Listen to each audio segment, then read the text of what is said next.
always loved my imagination. Ever since I was a child, my mind has wandered with stories and ideas and dreams. I was always the one who thought up the imaginary backstory to whatever game my friends and I were playing. We were orphans, horses, princesses, spies. We could do and be anything. As I grew up, my imagination didn't go away, but it shifted. Instead of playing pretend with my friends or with dolls, I read fantasy books and wrote my own stories. I dreamed of being a writer, a novelist, an essayist, a poet, anything to get those dreams out of my head and onto the page and into the world. As I've gotten older, the dreams and imaginations have slipped back into my subconscious. My nights are filled with vivid images of faraway worlds and alternate universes that keep me tossing and turning, but leave me with only vague memories when I wake up. And outside of the night, I don't really spend that much time with my imagination anymore. Even the seemingly ideal opportunities to imagine, like a long walk or a subway commute, are now filled with a podcast or the new Beyoncé album blasting into my ears. And the endless scroll of social media consumes my downtime. I'm not even that old, but I have nostalgia for the days I would sit on my bedroom floor for hours at a time, making up intricate storylines with my stuffed animals, or running around a park with my sister pretending we were escaping from our evil stepmother. But there is still one place my imagination comes with me, though. And it's not a faraway land or an alternate universe. It's the future. These days when I'm imagining the future. And I think the future is something we all wonder about, whether we believe we'll be around to see it or not. And recently, in a book group put on by the UU Young Adults for Climate Justice, we read the book Afterglow, Climate Fiction for Future Ancestors. The book is a collection of short stories, all taking place in an imagined future where the writers envision a radically different climate future. From Afrofuturism to solar punk, from science fiction to fantasy, the stories we read together went beyond each of our individual imaginations to create a collective future that we can only get to together. As a group of young adults, it was powerful to read those stories. Our lives have been constantly in the shadow of the impending and now present climate crisis, which has threatened our futures in a way that no generation before us has experienced. Afterglow gave us a chance to imagine and to remember that the way the future looks now is still not set in stone. It doesn't have to be this way. In one of my seminary classes this past semester, I was tasked with writing a memorial service for a friend of mine. It was an imagined memorial service. She is alive and well. This service was set far in the future. She wanted to die in the year 2072 and be buried in her hometown of Albuquerque, New Mexico. And as I started to plan this memorial service and tried to picture hot, dry Albuquerque nearly 50 years in the future, I realized that a lot would have to change on our current trajectory for me to even be able to plan this service. So I imagined a New Mexico that was still habitable in the year 2072. And from that, I imagined backwards. I imagined protests on Wall Street in 2034 after the oil market collapsed.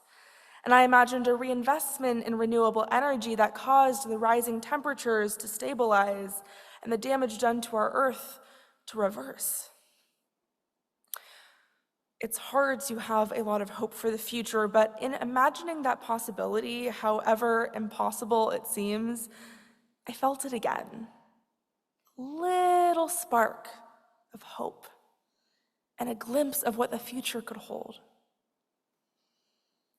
As you can see, I think a lot about the future, and not always in the context of environment, although that is an ever-looming presence. And it's maybe because I'm in the stage of preparation and transition to become a Unitarian Universalist minister.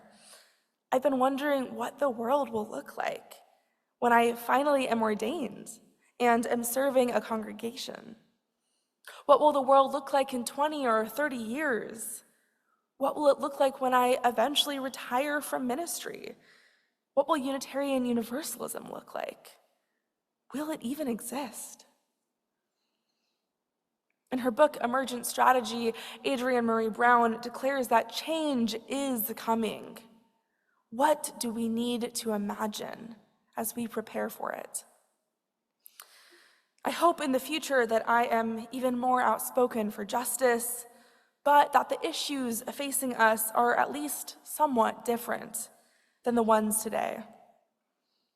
I imagine a world where we care for each other and the earth, where we understand the impact of our actions and work diligently together to ensure that all of us are free. I imagine a world where we know our neighbors' names, where children are cared for by communities, where no one goes to bed hungry.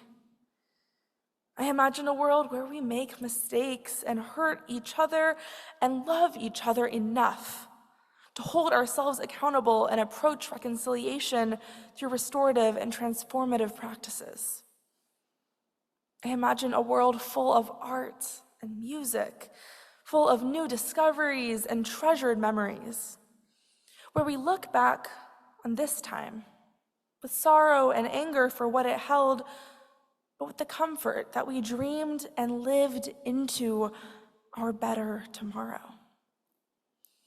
Change is coming. What do we need to imagine as we prepare for it? There's a lot of change happening in Unitarian Universalism, in this congregation, on a denominational level. The past few years have been full of conversations about our values and what our faith represents.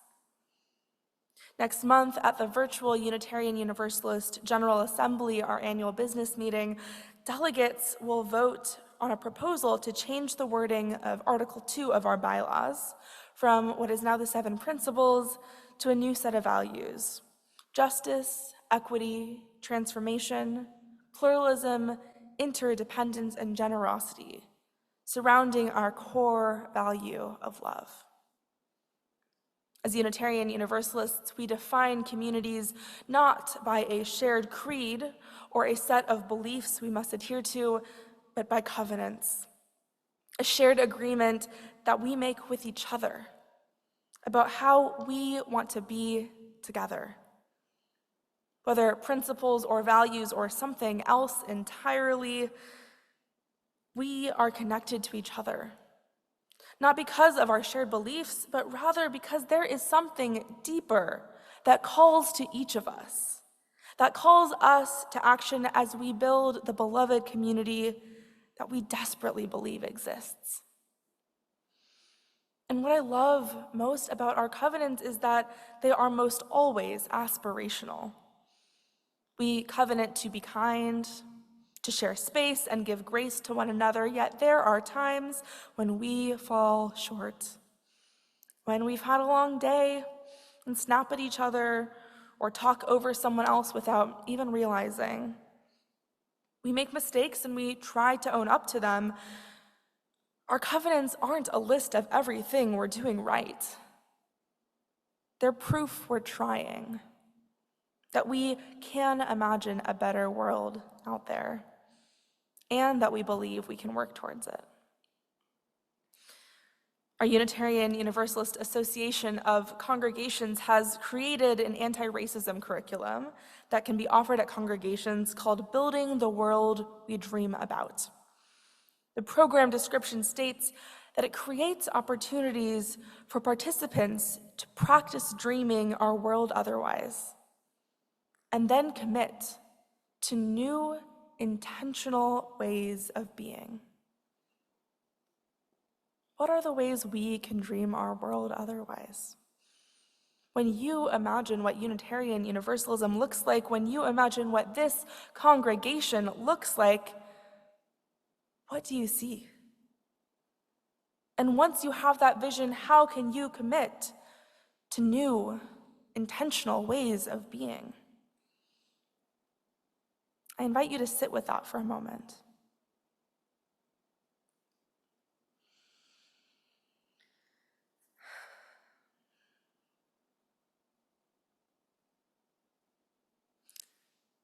As you leave here today and go out into your lives, I invite you to imagine. Imagine the person, the world, the Unitarian Universalism you want to see. And then do something about it. It can be small. Maybe it means picking up some trash from the street or volunteering to be a greeter to welcome more people into this community. But do something that moves you forward, bending the arc of the universe towards justice just a little bit further. The writer Arundhati Roy reminds us that another world is not only possible, she is on her way. On a quiet day, I can hear her breathing. The world we imagine is not as far away as it seems, and we are all a part of making it so. So let us remember that our actions, no matter how small, ripple out and contribute to the larger tapestry of change. May we find the courage to dream boldly and resolve to act on those dreams, knowing that we are not alone.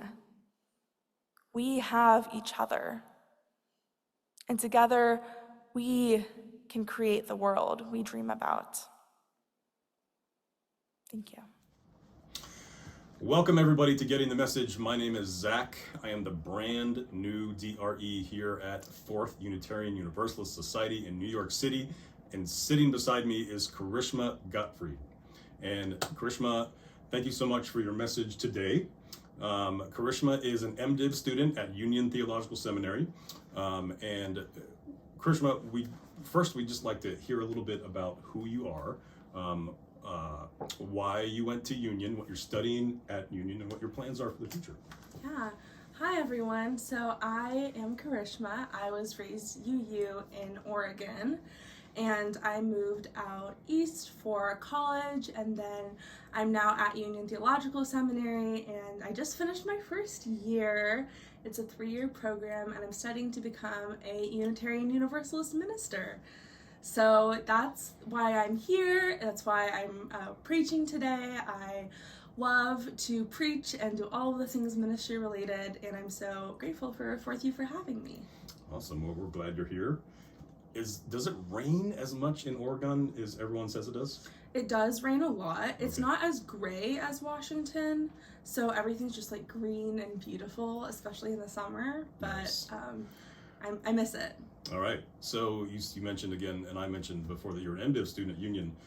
Who is your favorite, craziest theologian so far that you've studied? Like dead or alive. Dead or alive. I mean, I love James Cone. That's All a right. big part of the reason I came to Union. The father of Black liberation theology, taught at Union until relatively recently when he died. And it is just so cool to be studying liberation theology and all of those things like at the place where they were created and discussed and everything. Awesome. Very cool. And so let's get into the message a little bit. What inspired this message for you?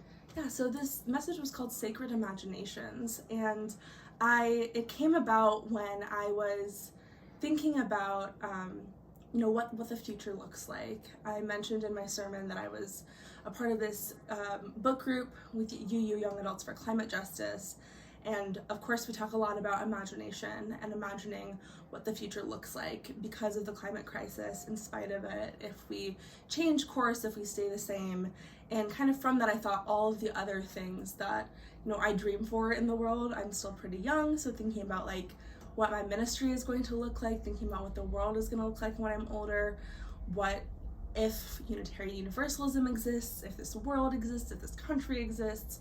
All of those things feel so up in the air right now that I wanted to have a place to imagine a better future and imagine, once we have that future, once we can imagine something, what do we do to make this reality become that? And like, what's the path forward? Okay, awesome, very cool. And what is one thing that you talked about in your sermon, and that, or maybe you're thinking about now, that you would like all of us here at Fourth U and everyone who's watching on the podcast to take away? If there's one thing, what would it be? Something we could take away, something we could do in the world that was inspired by your sermon? I was really inspired by the quote from Arundhati Roy about the belief that another world is not only possible, but she is on her way. That the world that we imagine isn't as far off as it might seem, and there are little things that we can do as individuals as well as being part of the bigger picture to make change happen. I know it feels really, really impossible in the face of institutions and corporations and just like the larger world to imagine that anything that we can do can actually have an impact. But I think that's something that keeps me going, is knowing that even the little things that I do, whether that is, being kind to somebody or participating in a protest or thinking really critically about, where I'm spending my money, like all of those things do have an impact, even if, it has to be collective for anything to actually happen.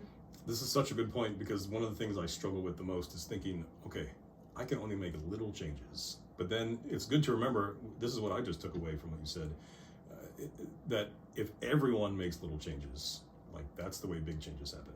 So yeah, absolutely. And of course there's no, like, as much as if we all recycled all the time, that still wouldn't solve climate change. We have to get the big polluters and the corporations to stop their impact as well. But it also can, even those little things can help give us enough hope to keep going. And I think that is a really important part of this as well. Okay. So you mentioned a few of your sources already that you drew from for the sermon. Can you mention a few more? Are there like maybe a book or an article or something, or a website or something that you would like us to look into, or something that we can just study with your sermon on our minds? Yeah, I absolutely love anything by Adrienne Marie Brown. I referenced a quote that she wrote about how change is coming and how can we prepare for it and what do we need to imagine. But I would just overall recommend anything by her, but specifically her book Emergent Strategy. It's a great piece of work to start thinking about not only the things we imagine, but actually putting them into action. And I think it's a great next step after today. Nice. Emergent Strategy by, what's her name again? Adrienne Marie Brown. Adrienne Marie Brown. RE Community, that's the next book to read, I guess. Okay? All right. Karishma, thank you so much for being here. And I look forward to listening to your message over and over again online this week. Thank you so much, and I'll be here again in July, so hope to see you then.